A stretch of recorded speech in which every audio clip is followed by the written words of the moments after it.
Bismillahirrahmanirrahim. Assalamualaikum warahmatullahi wabarakatuh.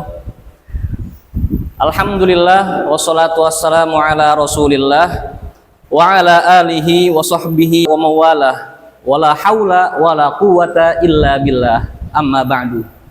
Alhamdulillah, para hadirin sekalian, di mana kalian berada, insyaallah pada kesempatan kali ini izinkanlah saya Muhammad Ridho Aidit yang pada kesempatan kali ini akan membahas satu materi yang sangat fundamentalis dan esensial, terlebih khususnya dalam kehidupan kita sebagai seseorang muslim, terlebih lagi kita sebagai calon ulama di era modern ini.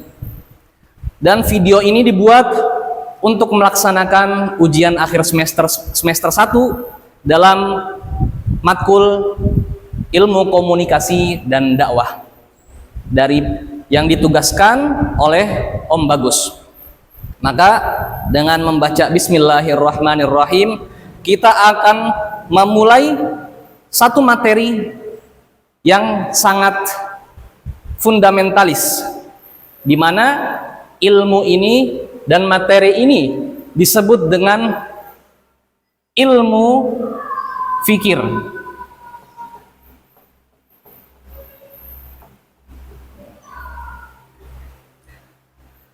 Di mana ilmu fikir ini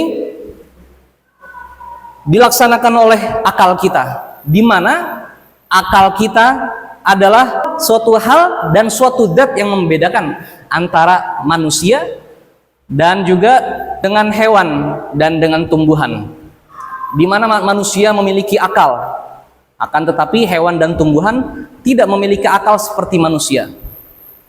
Di mana akal tersebut bisa untuk berpikir, bisa untuk menerawang, dan akal ini juga bisa untuk mengambil sebuah keputusan, yang dimana itu adalah hakikatnya khalifah untuk manusia di atas muka bumi ini. Maka Om Bagus juga sering mengatakan kepada kita, berhati-hatilah kalian dengan minded atau pikiran, di mana Allah Subhanahu wa taala di dalam hadis qudsi telah mengatakan, ana inda abdi dzanni bi. Aku ini tergantung kepada prasangka hambaku. Maka akal juga seperti blender. Mengapa bisa seperti blender? Ya, di mana akal itu menyerap seluruh informasi dan data-data yang masuk ke dalamnya.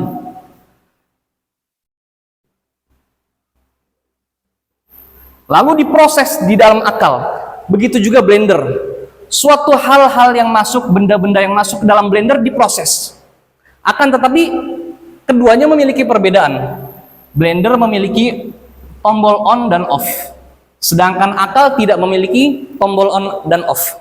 Sehingga data-data dan informasi yang masuk ke dalam akal terus masuk. Tidak bisa membedakan antara hal dan pemikiran yang masuk kepada akal dari hal-hal negatif dan hal-hal positif. Kita bisa jumpai dari zaman SD, SMP, SMA, dan selanjutnya informasi yang telah masuk ke dalam akal itu lebih banyak mungkin hal-hal yang negatif dibandingkan dengan hal-hal yang positif. Sehingga dari fikir ini tumbuh menjadi pikiran. Dan dari pikiran tumbuhlah yang namanya pemikiran. Ketika sudah menjadi pemikiran, maka akan tumbuh pemikiran tersebut menyatu dengan jiwa. Maka ketika pikiran yang tumbuh menjadi pemikiran itu tumbuh dari hal-hal yang positif, akan menumbuhkan jiwa yang positif. Akan tetapi jikalau pikiran dan pemikiran yang masuk lebih dominan yang positif, maka akan menjadi jiwa yang positif juga. Tergantung kepada diri kita dan informasi yang kita dapat dari luar. Maka bagaimana cara berpikir dan akal itu, bagaimana cara kerja dalam berpikir tersebut? maka akan kita bahas satu persatu. Maka kita bisa katakan hal yang selanjutnya adalah rumus utama. Rumus utama menuju kebenaran. Bagaimana?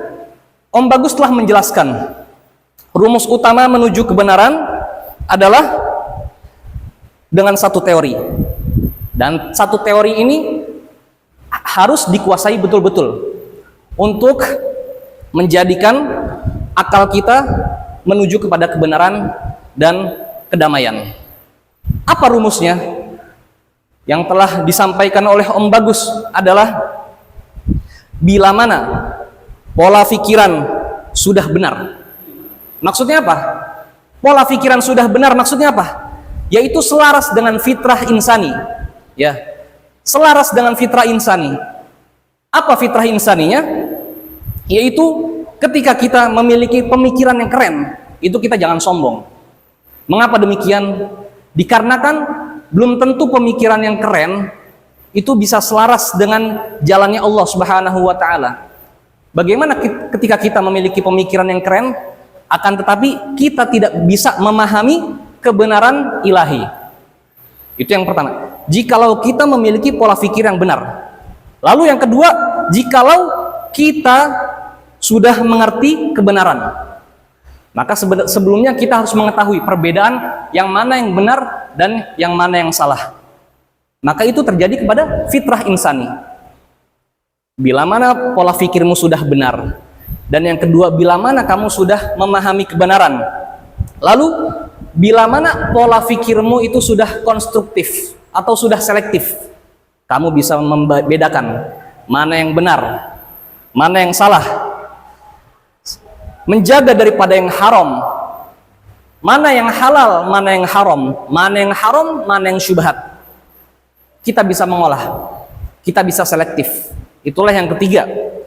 Dan yang keempat, bila mana pola fikirmu sudah selaras. Bagaimana maksudnya selaras? Selaras di mana sama dengan ajaran yang dibawa oleh Rasulullah Shallallahu Alaihi Wasallam. Bila mana pola fikirmu sudah benar, bila mana kamu sudah memahami kebenaran, lalu bila mana pola fikirmu itu sudah konstruktif atau selektif, lalu selaras dengan ajaran yang dibawa oleh Rasulullah Shallallahu Alaihi Wasallam, lalu penuh dengan kedamaian. Inilah salah satu rumusnya yang harus kita kuasai. Ketika kita sudah menguasai semuanya, maka apa yang dikatakan? Maka kamu akan menyampaikan sebuah keindahan dan kamu akan menuju kepada Allah Subhanahu wa taala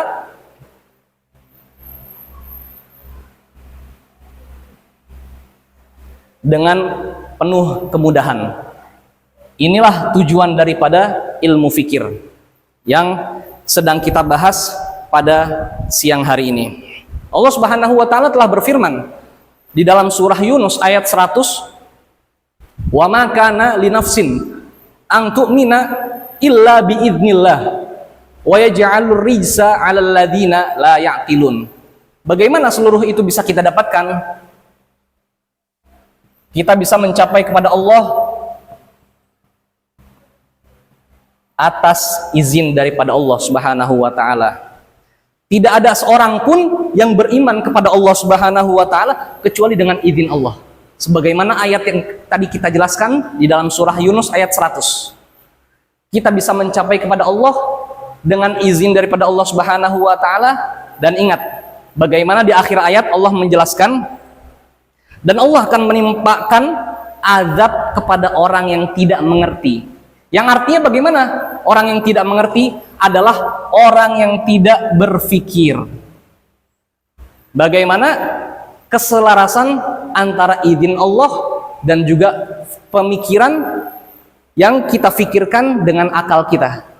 Kita gabungkan untuk menuju jalannya Allah Subhanahu wa taala sehingga Allah Subhanahu wa taala meridhoi kita.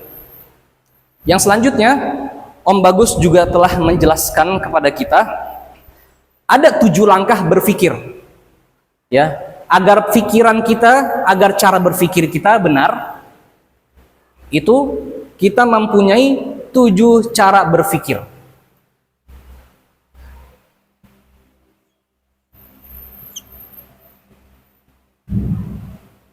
Ada 7 cara berpikir. Maka yang pertama yang bisa kita sampaikan pada kesempatan kali ini itu adalah yang pertama, patuh. Kita bisa patuh kepada siapa? Kepada orang tua, kepada guru, ya, di mana orang tua kita mendidik kita dari kecil, lalu dengan bimbingan orang tua sampai dewasa kita bertemu dengan guru, yang dimana orang tua dan guru itu memperkenalkan kita dan mendekatkan diri kita kepada Allah dan kepada Rasulullah Shallallahu Alaihi Wasallam. Jadi yang pertama, cara kerja berpikir yang benar, kita harus patuh kepada orang tua, kepada guru, agar kita sampai kepada Allah Subhanahu wa Ta'ala. Cara yang kedua adalah dengan cara iqra atau bacalah, di mana Allah Subhanahu wa Ta'ala telah berfirman di dalam ayat Al-Quran, kita disuruh untuk membaca iqra bismi rabbikal ladzi khalaq, dan juga dalam surah yang lainnya iqra kitabaka kafa binafsikal yawma 'alaika hasiba. Itu adalah perintah daripada Allah Subhanahu wa Ta'ala. Bagaimana dengan bacaan ini kita berjuang, diperintahkan oleh Allah berjuang untuk berpikir. Dengan membaca kita bisa mengetahui wawasan dan menambahkan informasi mana yang benar dan mana yang buruk, sehingga kita bisa menuju kepada Allah Subhanahu wa Ta'ala. Cara yang ketiga yaitu Om Bagus sampaikan dengan caranya adalah penghayatan.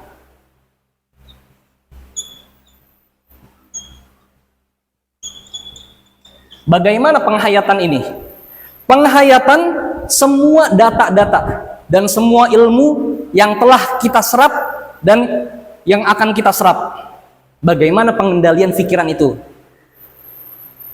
Ketika kita menghayati ilmu, ketika kita menghayati data yang masuk kepada akal kita, maka penghayatan tersebut akan menunjukkan kita kepada jalannya Allah Subhanahu wa Ta'ala dan Rasulullah Shallallahu Alaihi Wasallam.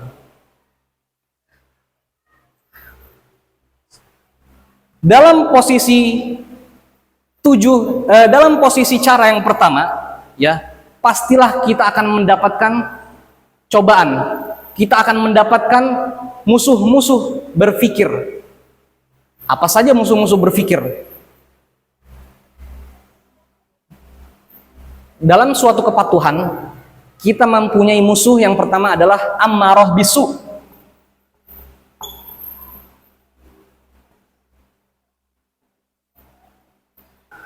Ammarah bisu adalah suatu hal di mana ammarah bisu membawa jiwa dan nafsu selalu membawa kepada keburukan. Maka ini salah satu musuh dalam pikiran. Yang kedua, musuh dalam pemikiran, dalam pikiran kita adalah lawamah, yaitu satu tingkatan di bawah ammarah bisu yang membawa jiwa kita kepada keburukan.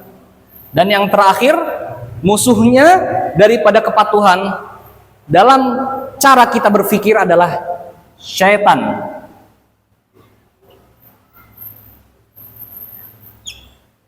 Di mana mereka semua ini, ketiga hal ini selalu mengganggu kita bagaimana dalam pola cara kita berpikir. Maka kita lanjutkan kepada cara berpikir yang benar di nomor 4, yaitu qalbun.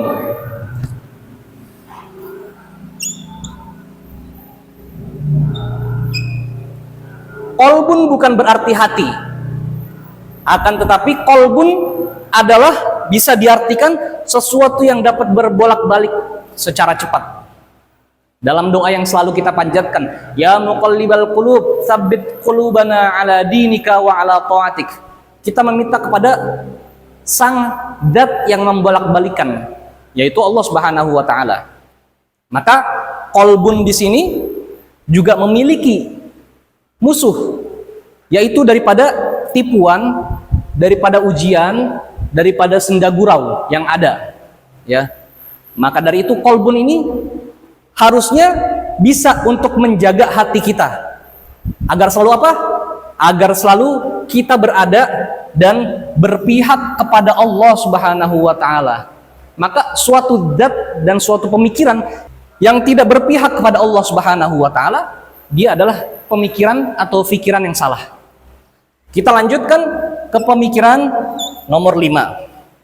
Pemikiran nomor 5 adalah kita seharusnya bermuhasabah.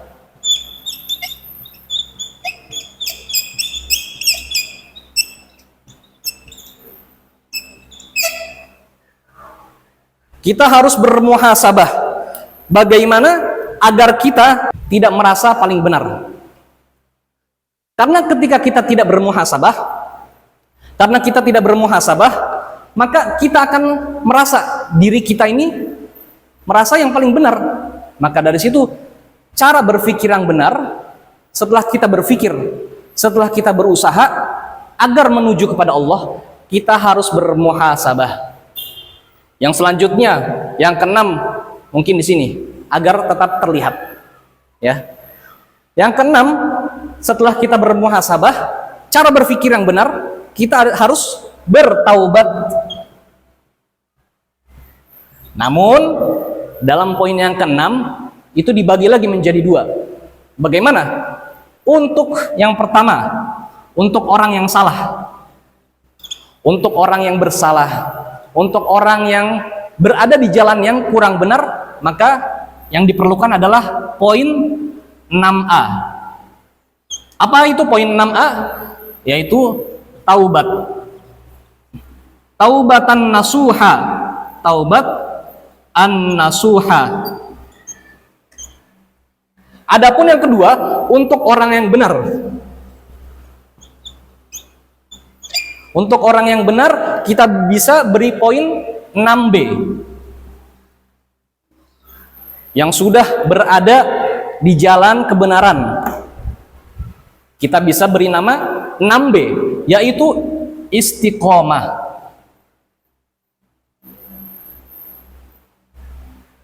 Maka kita perlu bertaubat. Bagaimana Rasulullah SAW telah bersabda juga, orang yang bertaubat dari kesalahan, maka dia seperti orang yang tidak memiliki dosa. Nah, dari situ kita bisa mengetahui dengan bermuhasabah, dengan poin yang sebelumnya. Apakah kita berada di jalan yang salah atau berada di jalan yang benar? Istiqomah adalah suatu karomah terbesar yang dimiliki oleh umatnya Nabi besar Muhammad SAW. Maka ketika kita sudah bertaubat, cara yang terakhir, ya, dalam cara berpikir, yaitu yang nomor 7, kita berinovasi. Apa itu inovasi? Berinovasi adalah eksplorasi alam semesta ini. Bagaimana kita melaksanakan apa yang telah kita masukkan data-data yang baik dan membuang data-data yang buruk. Lalu inovasi termasuk ke dalam manifestasi dari muhasabah yang berkelanjutan. Ya. Maka inilah hasil dari semua 7 cara berpikir yang telah dijelaskan oleh Om Bagus. Maka yang perlu kita tekankan di akhir adalah ilmu itu adalah nur. Ilmu itu adalah cahaya. Namun ketika kita bertanya-tanya, mengapa banyak orang yang berilmu akan tetapi di hatinya dia tidak memiliki cahaya? Ya. Banyak orang-orang yang berilmu akan tetapi hatinya tidak memiliki cahaya. Itu karena satu poinnya, yaitu kembali kepada poin yang nomor 3. Mereka tidak memiliki penghayatan ketika memasukkan data, ketika memasukkan ilmu, ketika berpikir. Dikarenakan kita tidak bisa hanya mempelajari satu ilmu, satu bidang ilmu. Ketika ada orang yang mempelajari Al-Quran dan meninggalkan ilmu-ilmu yang lainnya, maka akan menjadikan kecacatan bagi dirinya. Begitu juga sebaliknya, orang yang memiliki Dan orang yang mempelajari seluruh ilmu akan tetapi Al-Quran dia tinggalkan, itu juga akan cacat kepada pikirannya, kepada dirinya sendiri, dan tidak akan mengantarkan kita kepada Allah Subhanahu wa taala dan Rasulullah Shallallahu alaihi wasallam. Maka bimbinglah diri kita dan bimbinglah orang lain selalu dalam jalan kebenaran, dan kita harus menahan jiwa dan nafsu yang buruk ini daripada jalan-jalan keburukan. Maka mudah-mudahan di dalam video kali ini akan mendapatkan manfaat yang banyak. Adapun kesalahan-kesalahan yang datang, itu datangnya dari diri pribadi sendiri. Dan seluruh hal-hal yang baik dan hal-hal yang benar, itu semua datangnya dari Allah Subhanahu wa ta'ala. Maka ini saja mungkin video yang bisa kami sampaikan dan kami jelaskan. Mudah-mudahan bermanfaat untuk seluruh penonton dan seluruh pendengar. Wabillahi taufiq wal hidayah wa ridha wal inayah. Wa sallallahu ala sayyidina Muhammadin wa ala alihi wa sahbihi wa sallama walhamdulillahi rabbil alamin. Wassalamualaikum warahmatullahi wabarakatuh.